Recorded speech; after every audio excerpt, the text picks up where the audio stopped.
Support for The Nocturnist comes from the California Medical Association. At The Nocturnist, we are careful to ensure that all stories comply with healthcare privacy laws. Details may have been changed to ensure patient confidentiality. All views expressed are those of the person speaking and not their employer. This is The Nocturnist Conversations. I'm Emily Silverman. Today I'm speaking with writer Sarah Manguso. I first encountered Sarah's work around 17 years ago when I read her book, Two Kinds of Decay, a lyrical memoir of illness that has stayed with me ever since. In crystalline, poetic fragments, Sarah described her experience with CIDP, an autoimmune neurologic disease, and the strange world of hospitals, treatments, and survival. Since then, Sarah has written widely across memoir, aphorism, and essay. Her most recent book, Questions Without Answers, began as a Twitter experiment and grew into a collection of children's philosophical questions, illustrated by the cartoonist Liana Finck. In my conversation with Sarah, we explore her formative memoir, Two Kinds of Decay, and what it feels like to revisit that book 17 years later. Parenting and how toddlers are art machines whose logic and poetry can astonish adults. And the surprising themes that children return to: birth, death, chins and necks, and what they reveal about how kids see the world. I was so excited to speak with Sarah after being a fan of hers for so long, and I hope you enjoy this conversation as much as I did. But first, here's Sarah reading from her new book, Questions Without Answers.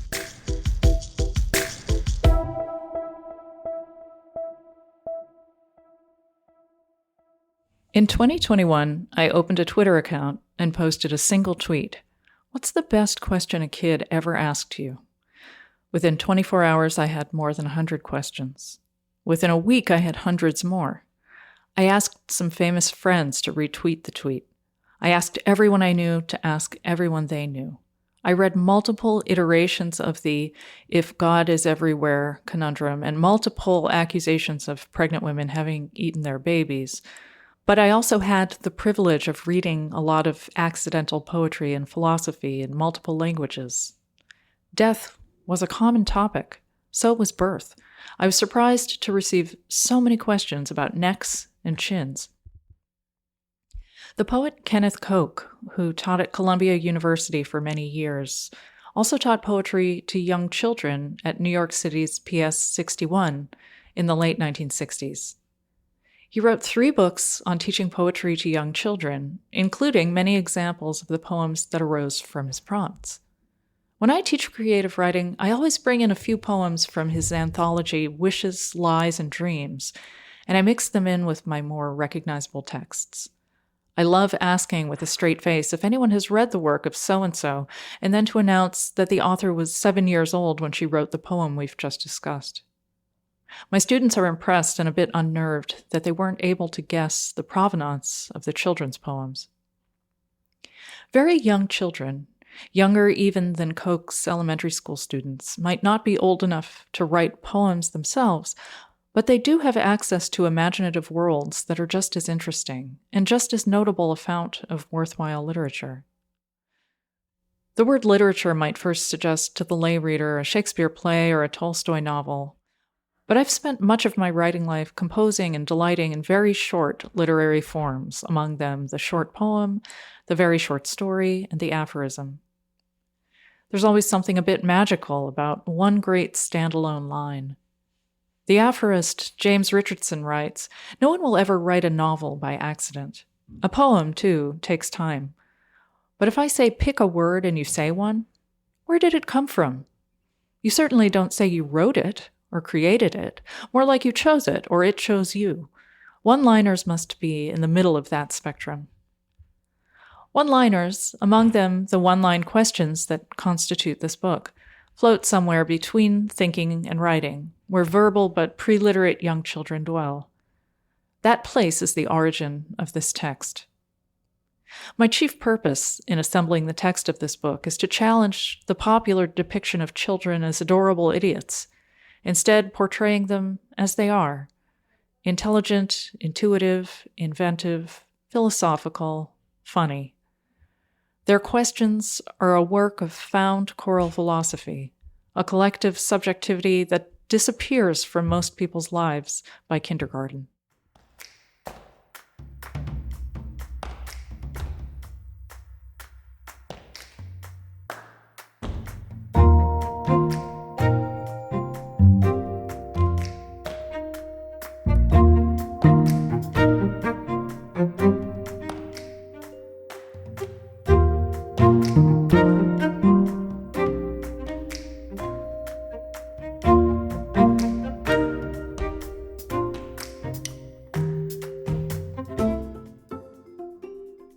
I am sitting here with Sarah Manguso. Sarah, thank you for being here.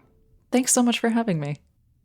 So, Sarah, I have been following your work for a long time. I first came across your writing 17 years ago when my husband came home from a bookstore with a copy of your book, Two Kinds of Decay. He said, I saw this and I thought you might like it. It seems like it's related to healthcare and it's a signed copy. And so it really kind of felt like the universe kind of plucked your book out of a bookstore, and I read it, and it really shaped me, I think, as a young person coming up in medical education. I had learned a lot about, different diseases, of course, the way that you do in medical school, but your first person narrative of your experience going through illness and encountering the healthcare system, written in such a lyrical and poetic way, was a formative text for me coming up through medicine. So first, I wanted to say thank you for writing it. That means so much to me. Thank you, Emily. It's kind of thrilling to get to talk about a 17-year-old book today, and for you to remember your reading experience so vividly. Yeah, this is quite special. And for the audience, if you haven't read Sarah's book, which I highly recommend, it's called Two Kinds of Decay, and it's about Sarah's experience with CIDP, chronic idiopathic demyelinating polyradicular neuropathy, which is a mouthful, and I had to practice before I said it. You did great. I want to just ask you about the book, reflecting back on it after a couple of decades. But before I do, I just wanted to share the one scene that has always stayed with me. And I don't know if you've had other people tell you this, but there's a scene in the book where you're in the hospital and you're having a blood cleaning procedure called apheresis. And there's a scene where you're sitting in the chair or the bed, you're having the apheresis procedure where the machine is filtering your blood and you're eating French fries. I'm eating French fries. Yes. Yes. Actually, yeah, I have had this remarked upon by young MDs who maybe haven't prescribed or witnessed this particular kind of apheresis where the plasma is removed.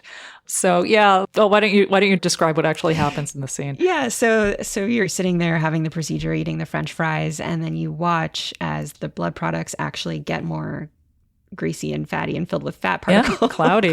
They get cloudy and opaque. So that always stayed with me, and the book is just really poetic and beautiful. So was wondering if you could take a moment and just reflect back on that work, which was so long ago. Oh, sure. Yeah. And again, this is really very special. The first thing I should probably say is that the last time I really had a prolonged conversation about this work was 2008. So I was in my early 30s. I'm now in my 50s. And back then, I remember the process of writing the book and the process of talking about the book was extremely easy and clear compared to the way that I feel when I talk about any of my work now. I was a young person. This was my first book with a commercial press. It was my first book of longer prose, even though the prose itself is made out of very short sections. It's about 200 pages. And the 3 books that I had published before the Two Kinds of Decay were poetry collections or collections of 200-word stories. So all of this is to say that it felt very fresh. It was very easy to write. It was easy to talk about. And being older and having published more books and lived more years definitely changes my perspective. And some other things that changed my perspective on the book are the fact that I've had 2 CIDP relapses since the book came out. And there's also a love story that's wrapped in among the illness narrative.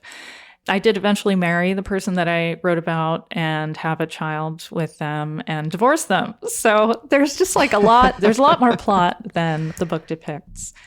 I think one more thing that I want to say is that as a younger person writing before or at the very lip of the, illness memoir boom in publishing, I was asked more than once, what is a young person like you doing writing her memoirs? You've barely lived. And I said, it's just a memoir of this one experience. I was only remembering one thing. So in retrospect, I look at the book and I think this is just blissfully uncomplicated and clear because that's the way my life felt at the time. My diagnosis and my health history was probably the most interesting or unusual thing about me up to that point, and that fact has changed in the ensuing decades. Well, I want to get to that, but before we do, for the medical learners listening, could you tell us about CIDP? What is it? And maybe you can take us a little bit along the arc of your journey of sort of initial presentation, that initial bout of uncertainty and treatment, and then maybe even a couple of the relapse and what that's been like. Sure. And before I start, I just want to say that being treated at a teaching hospital was so intrinsic to my experience, not just of being sick, but of engaging with the people who were caring for me, because I was 21. There are a lot of med students in their mid to late 20s. And while I didn't really see them as peers exactly, socially, the relationship was really collaborative and almost kind of fun. On top of the fact that this is a rare disease, and a lot of them sort of treated me as this like fun extra curricular activity in their neuro rotation. So brass tacks, I imagine that many of your medical learners listening right now may have heard of Guillain-Barré syndrome, which is a rare but not unheard of autoimmune disease that affects the peripheral nervous system and typically presents as numbness, paresthesia, and weakness. There are different siblings in this group of diseases depending on the shape of the molecule that your personal immune system is secreting. And, my early diagnosis and treatment that I depict in this book, which took place during the 90s, was not as fine-tuned as treatments are now. So my experience was I woke up one day and my feet were asleep, and I had been a very healthy person up until that day. And so I did what I think many, relatively healthy people do when they're faced with a kind of unexpected or unusual symptom, which is, I just said, oh, that's weird. I must have slept on my feet weird, or, maybe I'm tired and this is just a new thing that happens when you're tired. I was 21. I was, sort of a healthy teen. And I thought, oh, okay, maybe, I'm getting older, or maybe I'm learning about what happens when you smoke too much pot, or I don't know. Everything was new. So my initial reaction was not fear or even an inclination to medicalize the experience. So with my sort of numb, tingly feet, I walked down the hallway in my dorm to the bathroom, and I washed my face. And as I was splashing water on my face, I realized that I was almost drowning because I couldn't hold my breath long enough to keep the water from being aspirated, if that's the word I'm looking for there. Okay, good. And those two symptoms just kind of stayed like that for a few days.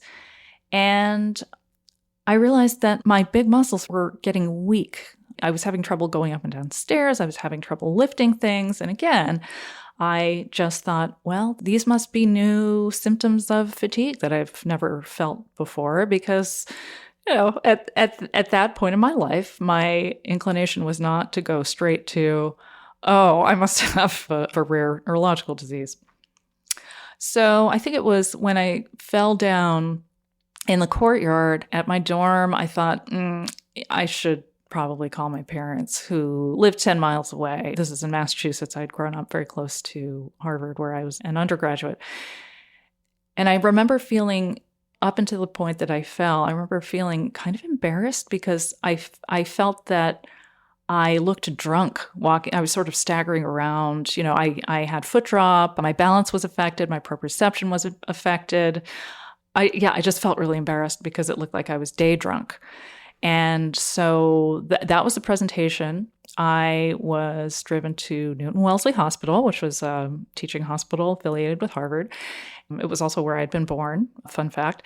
And I went through the emergency department, and the ED doctor who evaluated me did like a gross examination, didn't seem to find anything. And then I wish I knew at what point in his medical career he was on that day. I will probably never know. But I do remember very well that he said, you know what? Wait, I have a friend and he's a neurologist. I think I'm just going to call him. So he called his friend, the neurologist, and I started putting my clothes back on because I thought, well, okay, I guess this is just one of these weird, like, I must just be tired. Like, I don't know what's going on. And, it was probably 2 or 3 minutes before the doctor came back into my little cordoned off ward in the emergency department. And he said, I want to test your deep tendon reflexes. So, I sat and dangled my legs off of the gurney, and he tested for my reflexes, and in what became very quickly a really neat party trick that I did frequently over the next 4.5 years, I had no deep tendon reflexes at all. In my knees, at my feet, nothing in my arms. He tested everything. They were all gone. And that was when he said, okay, I'm diagnosing you with Guillain-Barré syndrome. And we moved on from there. But it wasn't Guillain-Barré syndrome. No, it wasn't. But there's no way that he could have known that at that moment. So Guillain-Barré syndrome is typically acute, monophasic, and the form of the disease that I had was chronic. I received the treatment that at that time was first line, which was apheresis. And as you described in the French fry scene, my plasma is what was removed and replaced with fresh frozen plasma and albumin and some other stuff mixed in for good measure, a little extra fluid. And the treatment for Guillain-Barré, it assumed that your body sort of has a brief period of secreting these autoantibodies, and then it just kind of spontaneously stops after having spontaneously started. And so my apheresis sessions would take place and I would be sent home, but I would continue secreting antibodies. And so after a few more days, all of my symptoms would be back and I would be back in the hospital. And it wasn't until at least a year into my treatment that a study was published about a group of patients who were in the Netherlands. And the findings were that IVIG had a more lasting effect on somebody with a chronic remitting, relapsing, or more difficult case of the disease. And even at that point, I don't know that like the doctors were saying, CIDP is what you have. It was more like a gradual understanding that like, okay, there is this chronic form of the disease. If Guillain-Barré is glancingly rare, this is like that much squared. And then it was, well, you can probably remember the plot points better than I can at this point because you've probably read the book more recently. But IVIG may have been what arrested the disease. And I had other ideas about what might have happened to finally turn off my faucet of autoantibodies. Other ideas meaning like other treatments or just other? Well, I did have this superstition about sex. I was 21 when I first got sick, and I'd only had intercourse, what hetero people call intercourse, with one person. And I thought, more than once during my time in the hospital, I might die. It would be really sad because I've only been with one person. And, this is something I talk about on page 1 of the book. So this is not some terrible secret that I reveal. Yeah, no, I mean, it's not some sort of sudsy, sentimental moment in the book where I was just, I was fairly, I thought like, oh, intellectually, that's like kind of a bummer or kind of sad. And then I became kind of attached to the idea that if I had sex again, I might get better. And I wasn't thinking about it quite so cause effect magically, but it definitely was something that I wondered about. And it may have been a pure coincidence that my subclinical, what I now know is a subclinical dose of IVIG might not have been the entire reason that I finally seemed to have stopped producing these autoantibodies. It was also the fact that I had sex with somebody else at last, within days of my rhesus line being pulled out of my chest. Yeah, so, I've never really known or needed to know whether one or the other was weighted more heavily in the list of reasons why I finally got better, but it's just always been part of the story. And you did get better for a while. You went into remission, and it sounds like you're in your 50s now, have had a couple of relapses. So yeah. Did you go completely back to normal, or what was that pattern? I mean, I went completely back to normal in that I've wholly stopped secreting the autoantibodies. In total, I've had 2 bouts in my 20s and 2 bouts in my 40s.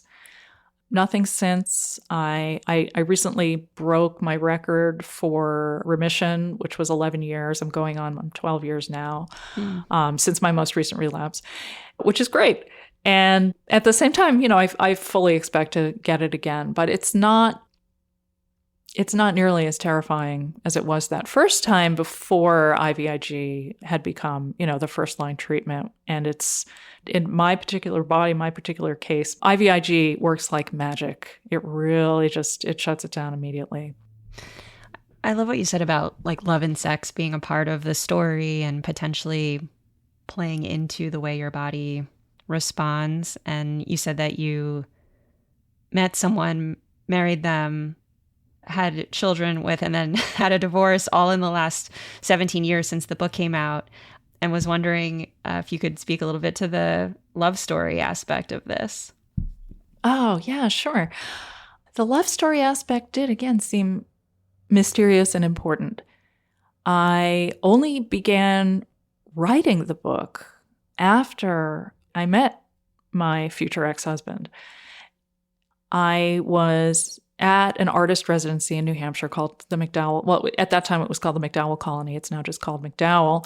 And if you're the kind of person who relaxes in the country where leafy green forests and fawns and bunnies and solitude works in order to get you to do the kind of work that you need to do, you'll understand just how innervating and exciting it was to be in such a place. And so in the summer of 2006, I was there for the second time. And so I knew exactly what to do. And I was there to write another book of stories like the one that I'd written the summer before. That book had become my story collection, which is called Hard to Admit and Harder to Escape, and my longest title. And and so this next summer, I thought I'm going to just do that exact thing again. And one of the magical things that happens in a place like McDowell is that sometimes your work just goes down a completely different avenue, one that you would never have anticipated or tried for if you had been in some other place. And so for me, that's the first interesting thing that happened that summer at McDowell. And the second interesting thing that happened is that I met the person who would become my future ex-husband. And I say that a little bit tongue in cheek. I mean, yeah, we had some good years before the X phase of things. But those two experiences were really bound up together for me. And it really did seem like very much part of the story that I was finally ready to write about this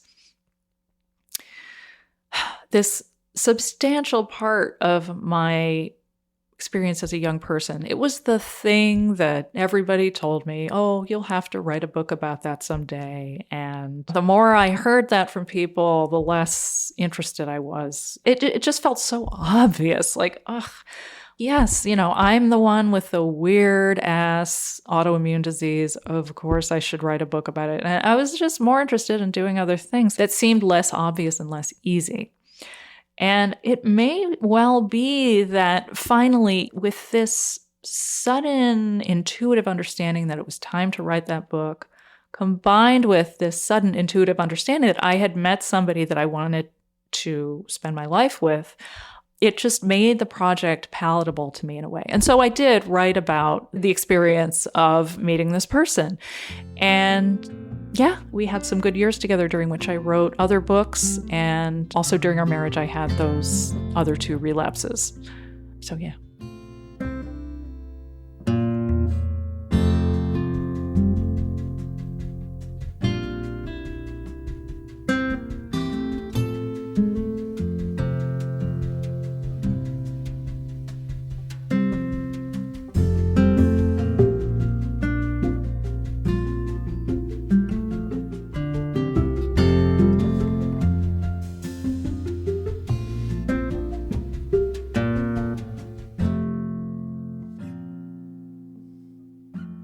Let's fast forward to today.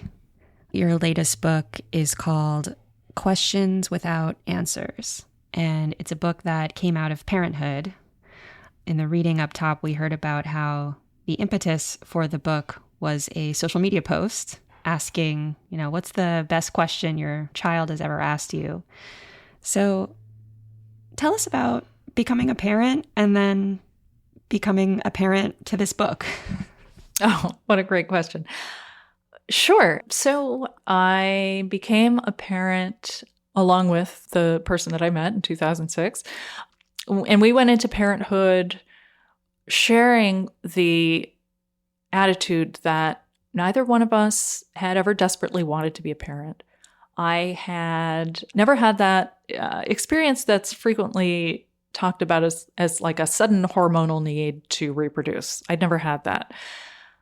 And at the same time, we both knew a lot of artists who had a kid or multiple kids and whose work became richer and better.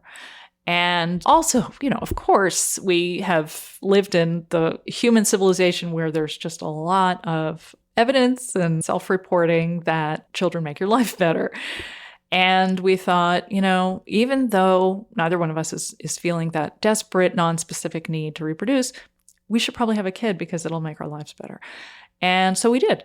And although I had gone through a lot of medical excitement up until that point, I was surprised and relieved that pregnancy was so much easier than having CIDP. And once I actually had this small child, his name is Sam, I was struck by how unprepared I was, or rather, how surprised I was about what I found actually interesting about parenthood and specifically about being around young children, toddlers, age 2 to 4 or 5. These little creatures are art machines. They're philosophy machines. I think, they're almost supernatural creatures because they dwell in both worlds. That's something that I wrote about in my foreword to this collection. But when my little Sam was about 3 or 4, the questions that he asked me were just, he had very limited life experience, but he already had like maximal capacity for logic, for creativity, for humor. His mind was as interesting as like the most interesting adults that I knew. But combined with his lack of life experience, it made his questions just bananas. So Some of his questions that I particularly liked set me on a path to considering these maybe turning into some kind of art down the road were, what does a gargoyle say? Do you like windows? Was mom a baby too? Did I play with her? And then there were 3 questions that he asked in really close succession one day. When I was inside your body, did you know me? Did you want to meet me? Did I make the world? It just, it sounds like, it was something that an artist wrote. This is sort of, I have been accused of like ventriloquizing these young children and making them sound wiser or funnier or more interesting than they actually are. But no, they really are that interesting. And I think anybody who has paid any kind of attention to toddlers, like anybody who works in early childhood education, or even somebody who just like has spent time around a kid as a caretaker or as a parent and really listened to them, I thought, it can't just be my kid. And so during COVID, I was writing a novel about a brutal divorce, and I really needed a side project. So I thought, as I had thought many times in the past 5 years since I had written down my kids' questions on this, it's just like one page, I thought, maybe it's time. Maybe I could ask other people for their questions, and maybe I could finally just do social media, which I had avoided up until that point. So I opened a Twitter account. I posted one tweet, which was this question: what's the most interesting question you've ever been asked by a young child? I gave a couple of examples that my kid had asked me.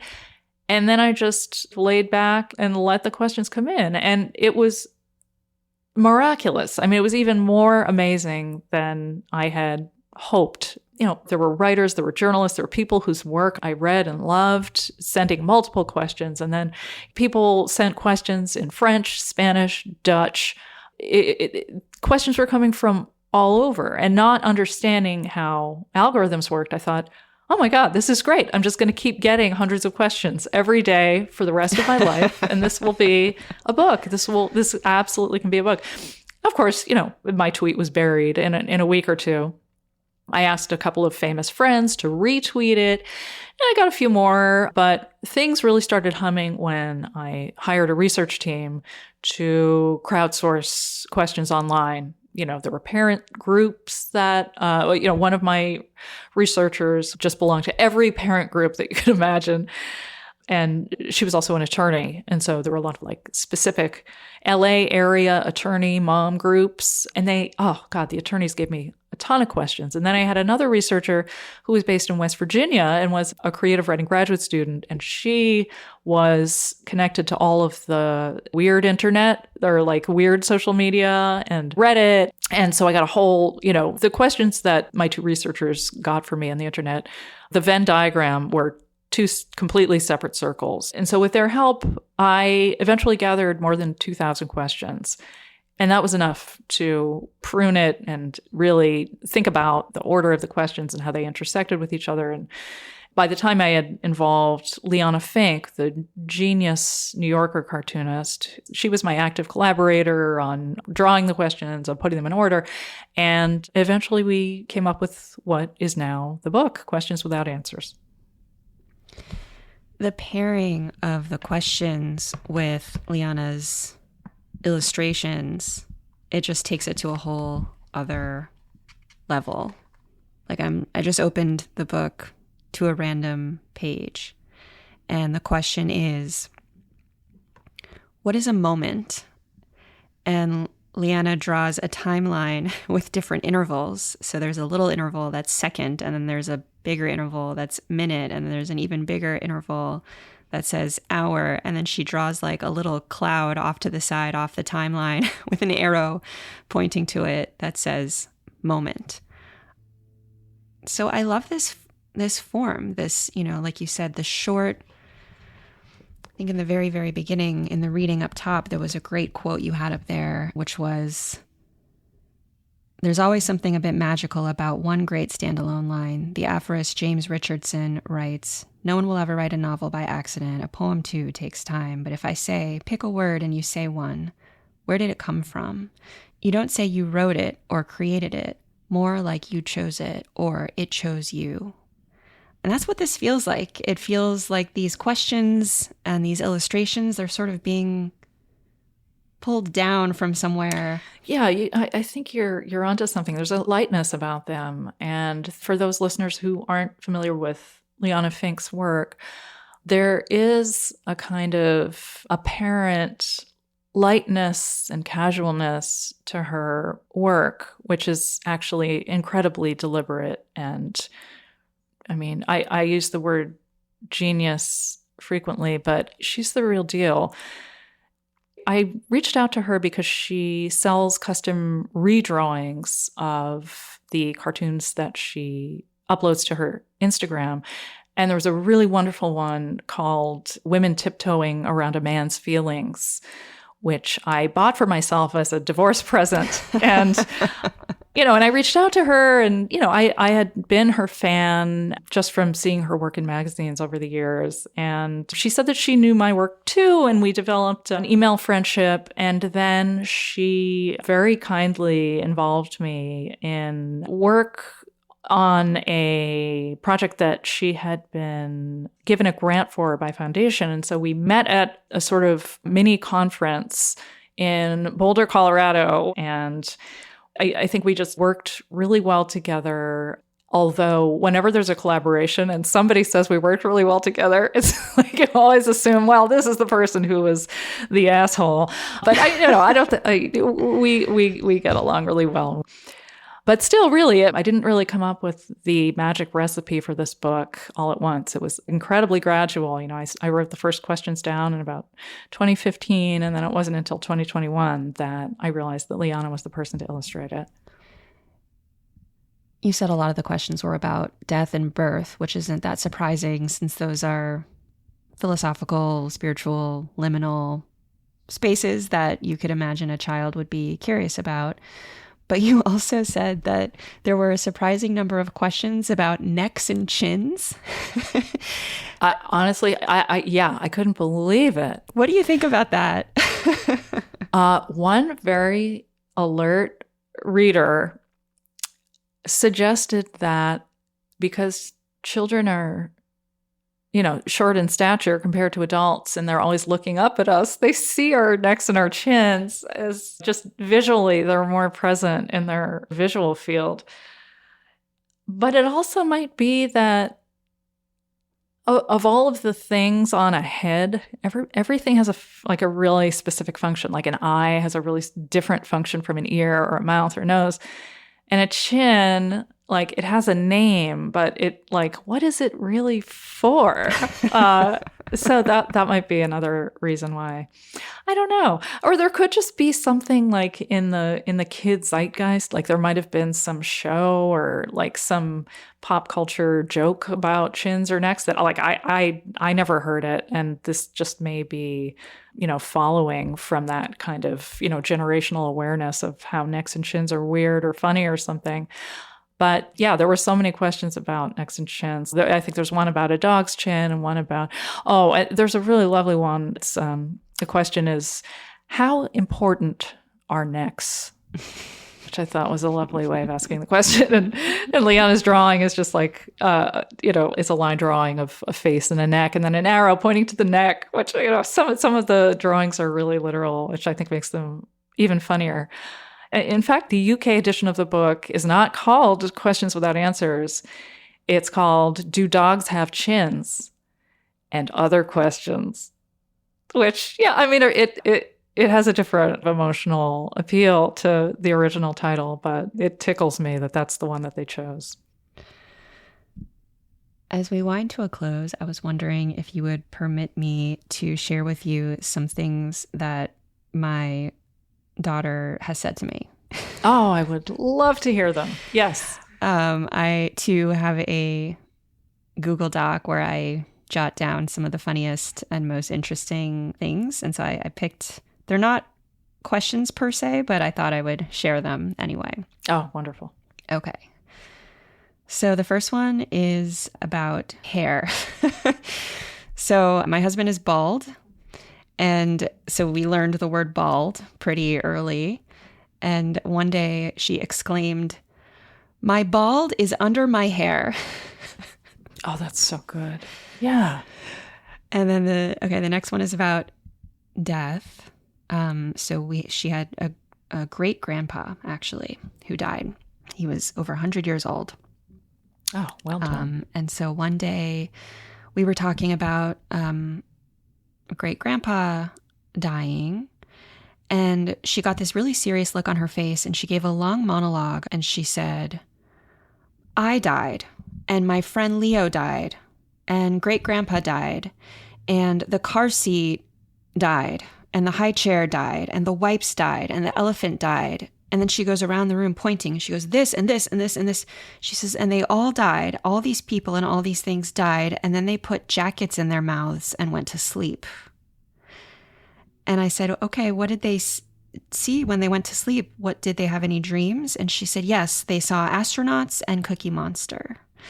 And I said, "Was it scary?" And she said, "No, it wasn't scary." That's incredible. I want to hear more about these jackets. The jackets in the mouths was like really specific. I mean, that's the detail that really carries it over the line. Yeah. How amazing. It's like taking something that's supposed to be on the outside and putting it on the inside or something. Oh, that's true. Right. Outerwear as internally. Yeah. I'm going to have to think about like that one. Flipping inside out. Did you ask her any follow-up questions about the jacket? I didn't, but maybe I will, and I'll report back. I would love to hear more about these jackets because, I mean, she may be onto something. I really do think kids understand death better than we do because we just try so hard not to think about it. Totally. Oh, God, that's incredible. Yes. So the last one is, it's pretty simple. It's about love. But she just said one day, "I'm sad because I'm happy." And I said, "What do you mean you're sad because you're happy?" And she said, "Because I love you so much."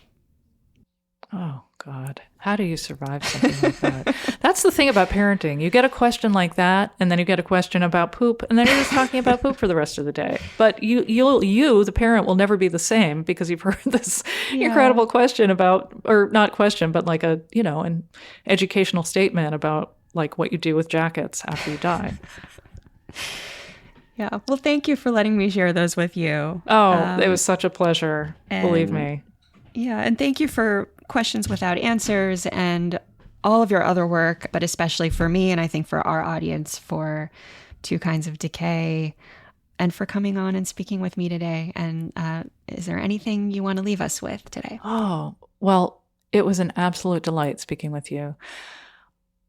I guess I'm always curious about what a medical audience would think about the book that I published after the Two Kinds of Decay, which also has a medical component to it. It's called The Guardians, and it's about my very dear friend, Harris Wolfson, who died by suicide and who had what is now assumed to be schizotypal disorder.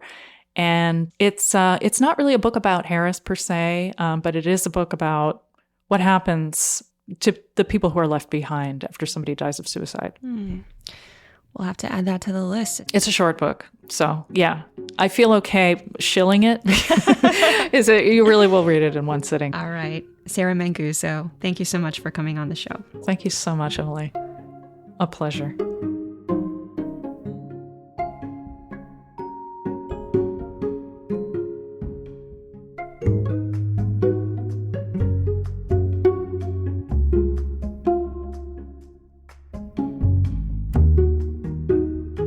This episode of The Nocturnist was produced by me and producer and head of story development, Molly Rose Williams. Our executive producer is Allie Block, and Ashley Pettit is our program director. Original theme music was composed by Yosef Monroe, and additional music comes from Blue Dot Sessions. The Nocturnist is made possible by the California Medical Association, a physician-led organization that works to ensure the doctor-patient relationship remains at the center of medicine.